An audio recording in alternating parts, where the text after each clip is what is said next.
안녕하십니까. 그릭조이 TV 두 번째 방송을 진행하겠습니다. 지난번에 말씀드린 대로 제가 썼던 책 영어 단어 외우지 마, 영단마에 대한 이야기를 지금부터 시작하겠습니다. 이 영단마는 접두사 47개에 대한 이야기책입니다. 말 그대로 이야기책이죠. 그래서 등장인물도 나오고 그 다음에 등장인물들끼리 꾸준히 이야기를 합니다.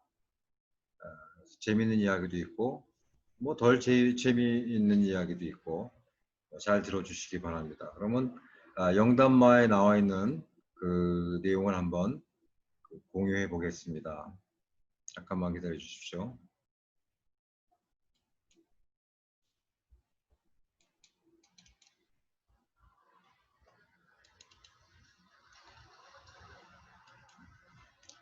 자, 그래서 만화책처럼 등장인물이 나오죠. 멋지게 생긴 졸바가 나오고 귀여운 고양이 두 마리도 나오고 앞에 보면 보카비우스라는 아주 옛날 기원전 1세기 때 활용했던 언어학자 보코 선생님도 나옵니다. 그 다음에 그의 수제자 야다노스도 나오고 뒤에 이제 뒷페이지에 보면은 후추통도 하나 나옵니다. 자, 그러면 고양이 두 마리는 졸바의 두 딸이 키우던 캐나다에서 키우는 두 마리 고양이입니다. 보카비우스와 야다누스는 왜 등장하냐 하면은 단어가 왜 이렇게 나왔습니까? 라는 말을 아마 생생하게 설명할 수 있는 선생님과 제자입니다.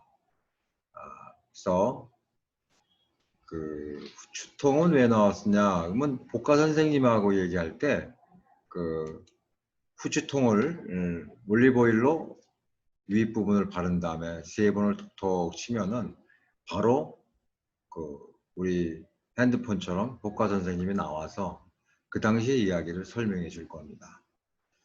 자, 어떤 만화적인 상상이지만 하여튼 재밌게 이야기를 만드느라고 이런 설정을 했습니다.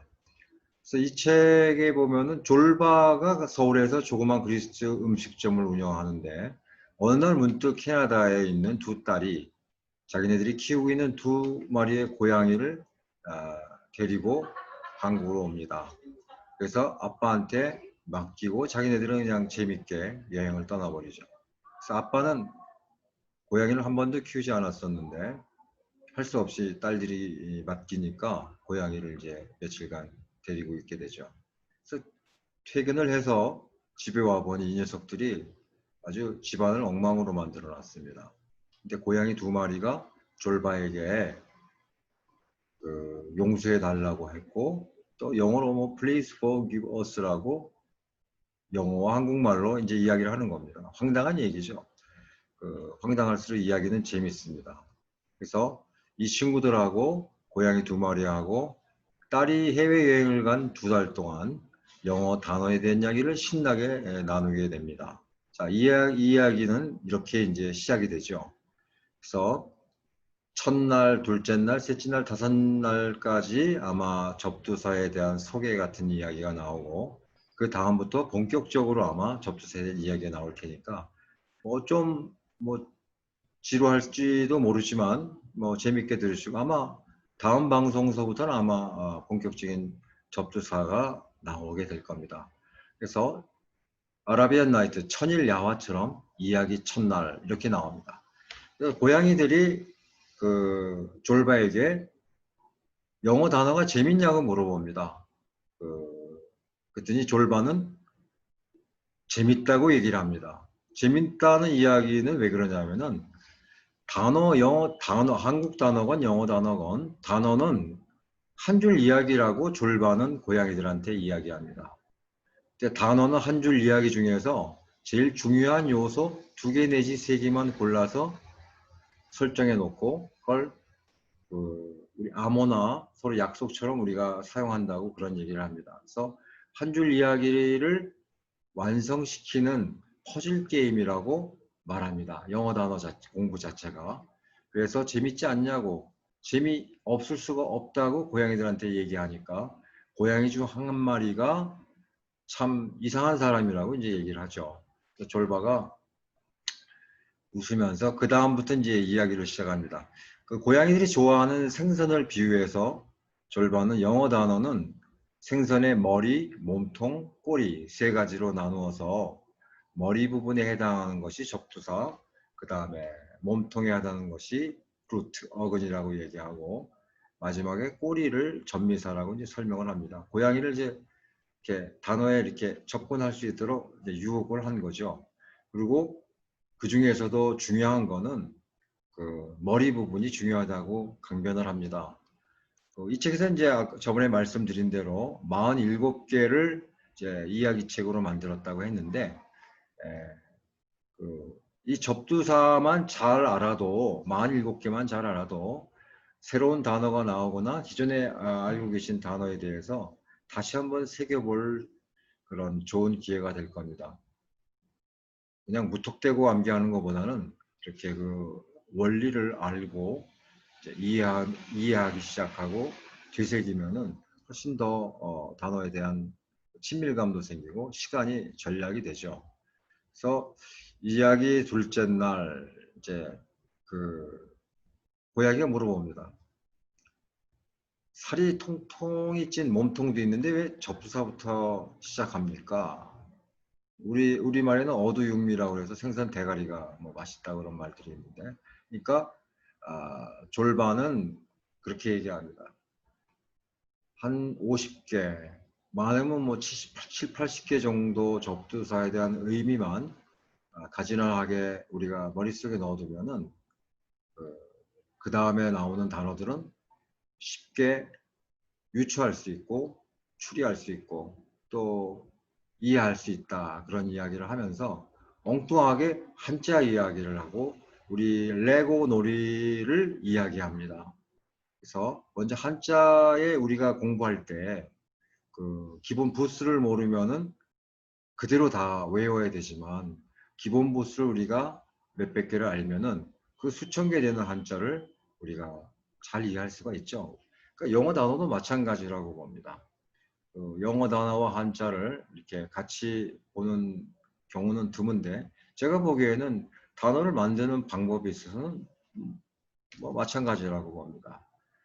마치 그 레고 놀이 할 때 기본적인 레고 부속품을 가지고 뭐 잠수함도 만들었다가 뭐 뭣도 만들었다가 사람도 만들고 뭐 이리저리 조립을 해서 만드는 것처럼 단어에 있어서도 그런 기본 요소들을 레고처럼 조립하면서 여러 가지 단어를 만들어낼 수 있다, 그런 얘기죠.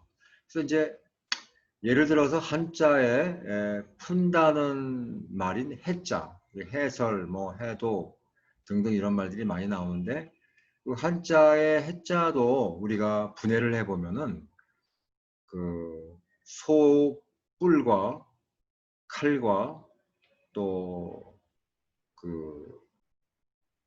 그렇게 나눠져 있죠. 뿔이라는 각자도 있고 칼이라는 도자도 있고 소우자도 있고, 이걸 조합해서 그 중국인들은 그 옛날에 푼다는 말로 했을 거예요. 뭐 왜 소뿔만 잘라내느냐 이렇게 얘기할 수도 있는데, 어쨌든 그때 농경사회이기 때문에 아마 소가 가장 친밀해서 그렇게 만들었나 보죠. 그림을 한번 볼까요? 그림에 보면은 그 소가 이렇게 우두커니 서 있는데 칼로 소뿔을 탁 잘라내죠. 그래서 분해하다, 풀어진다, 이런 말을 만드는 것처럼 한자의 많은 것들도 그런 식으로 만들었고, 영어 단어의 어려운 것들, 뭐 쉬운 것들 해서 한 7, 80%는 아마 이런 식으로 만들지 않았나 생각이 됩니다. 자, 그렇다고 하면은 그 접두사 47개가 숫자는 작은데 그 접두사 하나당 그 의미가 한 개짜리도 있지만, 모노 이런 거죠. 하나짜리도 있지만 DE나 DIS 뭐 이런 것들 보면은 뭐 3개 내지 5개 정도 이렇게 돼도 됩니다. 그러면 숫자는 47개라고 해놓고 각각 하나씩 서너 개씩 된다면 이거 총 100개가 넘는 의미를 외워야 되지 않겠느냐, 헷갈리지 않겠느냐 이렇게 생각하지만 걱정하지 마십시오. 그 접두사마다 그 재미있는 이야기를 만들고 그림으로 보여주면서 우리가 기억을 하면은 그 어려운 것도 우리가 충분히 풀어낼 수 있다고 봅니다. 이야기끈으로 묶어낸 거죠. 그 여기 그림에 보면 트랜스퍼, 컴 오브 이렇게 해서 뭐 무슨 이야기를 이렇게 이야기끈으로 묶어냈고 또 이렇게 묶은 그림이 있죠. 구슬 같은 것들을 구슬이 하나하나의 의미인데 그런 것들을 실선, 이야기끈으로 묶었다 이렇게 보는 거죠. 그러니까 고양이가 이제 47개라고 해서 좋아했는데 각각의 의미가 뭐 서너 개씩 되는 것들이 있다고 하니까 조금 열받은 그런 그림이 나오죠. 그 그림도 제가 다 그렸습니다. 아까 말씀드린 대로 이야기끈으로 이렇게 뭐 세상에 뭐 그냥 쉬운 게 어디 있겠습니까? 조금은 어려운 점이 있어야 또 나중에 보람도 있고 의미도 있는 거죠. 옛말에 구슬이 서마이라도 깨워야 보배다. 뭐 이런 속담이 생각이 났습니다. 자, 그래서 DIS라고 하는 접두사도 보면은 먼저 그림부터 볼까요? 그림에 보면은 against, not 부정이라는 말도 있고 헤어진다는 apart의 말도 있고 멀리 떨어진다는 away, 그 다음에 강세어도 있습니다. 그러니까 이거 무려 DIS가 5가지의 의미가 있는데 이걸 하나하나 낱낱으로 기억하려고 그러면 되게 어렵죠. 금방 잊어먹고. 그냥 무턱대고 암기한 것은 시간이 지나가면은 모래사장, 그 파도가 밀렸을 때 모래에 글자 쓴 것이 싹 없어지는 것처럼 시간만 지나면 다 잊어먹죠. 근데 안 잊어먹는 방법, 안 잊어먹는 방법은 없죠. 근데 늦게 잊어먹는 방법은 이야기로 하면은 그래도 상대적으로 늦어진, 늦게 잊어먹습니다. 이거는 뭐 대단히 위대한 프로이트라는 정신의학자와 제자였던 융이라는 사람의 이야기를 나중에 아마 살짝 할 겁니다. 지금 여기서부터는 뭐 할 필요가 없는 거고요. 그래서 이제 제가 단어를 이렇게 요리하는 장면이 나오는데 제가 그리스 셰프이기 때문에 그리스 음식 셰프이기 때문에 뭐 단어도 뭐 어떻게 한다가 아니라 저는 뭐 단어도 이렇게 재밌게 요리한다는 그런 컨셉으로 이렇게 생각했습니다. 자, 오늘 그 재밌게 들었으셨는지 모르겠습니다. 저도 뭐 방송을 한지 뭐 지금 2번째 방송이고 프로도 아니고 하니까 조금 서툰 부분도 있을지 모르지만 또 이렇게 뭐 이쁘게 봐주시고 오늘 방송은 여기까지 하고 내 다음 방송에서 또 접두사에 대한 이야기를 또 한번 나눠보겠습니다. 본격적으로 이제 뭐 프로서부터 해서 프리 해서 아마 단어를 본격적으로 한번 우리가 살펴보겠습니다. 감사합니다. 그리고 또 오늘 방송이 재밌었다고 하면은 괜찮았다고 하면은 좋아요, 또 공유, 구독을 눌러주시면 무지하게 복을 많이 받으실 겁니다. 저는 확신합니다. 감사합니다.